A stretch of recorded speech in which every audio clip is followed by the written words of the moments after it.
Bienvenue dans cet épisode de la chronique Travel avec moi, Nyashake Mutizwa. Lorsque l'ancien président zimbabwéen Robert Mugabe est décédé dans un hôpital de Singapour, c'était en fait joint à un certain nombre de dirigeants africains qui ont quitté leur pays pour se faire soigner à l'étranger. Mugabe recevait un traitement dans ce pays d'Asie du Sud-Est depuis des années.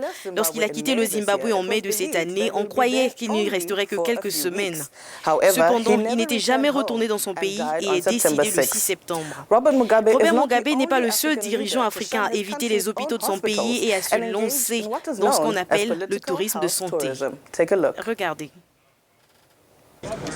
En 2017, Muhammadu Buhari s'est rendu au Royaume-Uni pour se faire soigner pendant une période de 4 mois, laissant derrière lui un peuple inquiet quant à ses capacités à gouverner le pays du fait de sa santé fragile, mais aussi et surtout de n'avoir pas respecté sa promesse électorale, celle consistant à mettre un terme au tourisme médical. Le président béninois Patrice Talon, quant à lui, s'est rendu en France en mai de la même année pendant près d'un mois pour traiter une maladie non déclarée. Même scénario au Gabon où le président Ali Bongo a été évacué d'urgence en Arabie Saoudite le 24 octobre 2018 après avoir subi un accident vasculaire cérébral. Ali Bongo s'était ensuite régulièrement rendu à Londres pour des traitements intensifs. Levi Mwanawasa et Michael Sata de Zambie ont respectivement trouvé la mort en France et au Royaume-Uni. Ensuite, il y a eu Malam Bakay Sana de Guinée-Bissau, Meles Zenawi d'Éthiopie qui est mort en Belgique et Omar Bongo du Gabon qui est mort en Espagne. Certains dirigeants africains ont retrouvé la santé à l'étranger, d'autres y sont morts après y avoir été hospitalisés. Quelques-uns sont restés dans leur pays mais ont tout de même trouvé la mort, parmi lesquels Moussa Yar Adoua du Nigeria, Atta Mills du Ghana.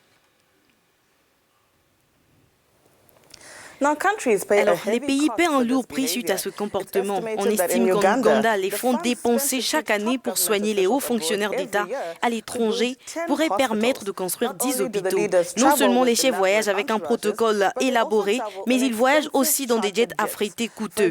Par exemple, le coût du stationnement de l'avion de Buhari pendant son séjour à Londres en 2017 est estimé à $360 000, soit près de $445 000 américains. La détérioration du système de santé en Afrique a également popularisé le tourisme médical pour le citoyen moyen. Rien qu'en 2016, les Africains ont dépensé plus de $6 milliards pour le tourisme médical. Les Nigérians représentant plus de $2 milliards. Alors, selon le professeur Kamar Rogo de la Banque mondiale, 25% des passagers des grandes compagnies aériennes telles que Kenya Airways et Ethiopian Airlines sont des touristes médicaux. Un fait intéressant, l'Afrique dispose d'un marché du tourisme médical d'1 milliard de dollars et l'implication des dirigeants africains par le biais de partenariats pourrait être la clé pour le renforcer. Les entrepreneurs et les investisseurs indiens dans le secteur de la santé sont déjà en train de faire des démarches importantes pour s'accaparer du marché du tourisme médical en Afrique en s'implantant sur le continent. Apollo Hospitals, la plus grande chaîne de soins de santé de l'Inde, investit $70 millions dans un hôpital de 500 lits à Dar es Salaam en Tanzanie. Ce centre multispécialiste est destiné à servir les patients et les touristes médicaux en herbe de la région de l'Afrique de l'Est. Une autre société médicale indienne, BioHealth, investit $5 millions dans un centre de santé sur le continent pour des diagnostics complets en cardiologie, dialyse et radiologie.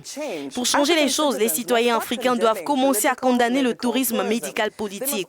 Ils doivent également faire pression pour que des régulations soient mises en place afin de freiner cette pratique. Les voyages médicaux financés par les contribuables devraient être interdits et des critères devraient être établis précisant les maladies pouvant être couverts par les fonds publics. Qu'ils soient eux ou non eux-mêmes des touristes médicaux, les dirigeants africains devraient mobiliser la volonté politique d'améliorer le système de soins de santé dans leurs pays respectifs. Faites-moi savoir ce que vous pensez sur les médias sociaux @Nyashake Mutizwa. À très vite.